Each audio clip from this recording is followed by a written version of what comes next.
Now, I know the headlines this afternoon were focusing on social media bans, domestic violence and changes to the Reserve Bank. And although they are all legitimate issues, I think our major media outlets have missed the bigger story. The handing down yesterday of the final report from the Royal Commission into veteran suicide deserves far greater coverage and examination. How this young and proud nation, steeped in enormously renowned history of military gallantry, could allow 3,000 of our devoted soldiers to take their own lives over 30 years is a national disgrace.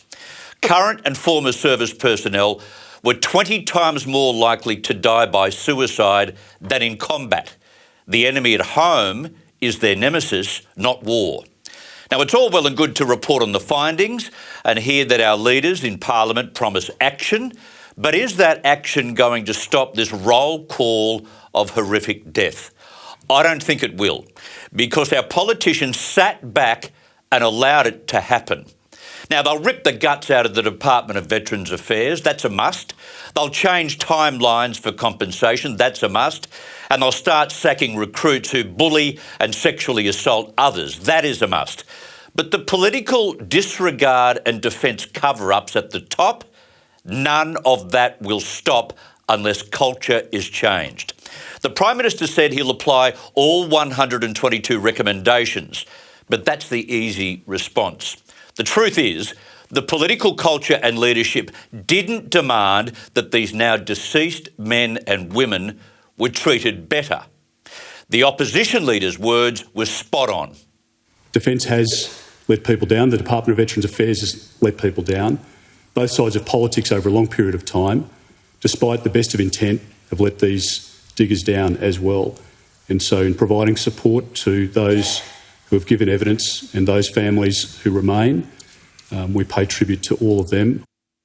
Both sides of the House, he said, and he's right. Previous defence ministers should hang their heads in shame. Senior brass should hang their heads in shame.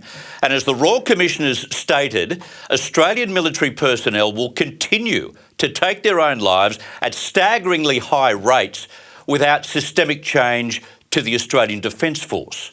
The problems are clear. They're not new, but they're clear. And we hope that the Royal Commission has achieved one thing, which is to make the problems undeniable. It's really up to the government and our Parliament now.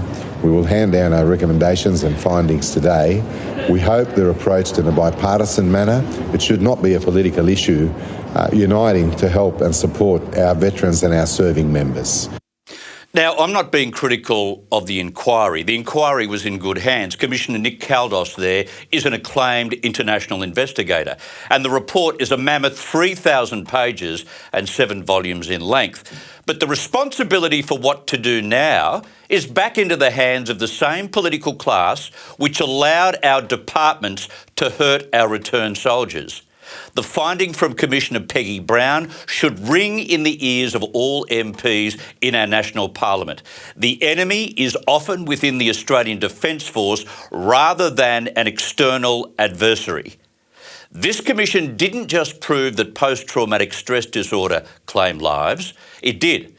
But more than that, they discovered that it was the trauma through the cumulative impacts of what they experienced day in and day out through service and into their post-service life, which took most of those 3,000 lives. And what did Australia do as these people engineered their own deaths? As Nick Caldos stated, we simply turned a blind eye from top to bottom. And yet those same troubled men and women have been responsible for defending our freedom. Today is World Suicide Prevention Day. If there's one lesson we should all take from this final commission report, is that we need to do a hell of a lot better.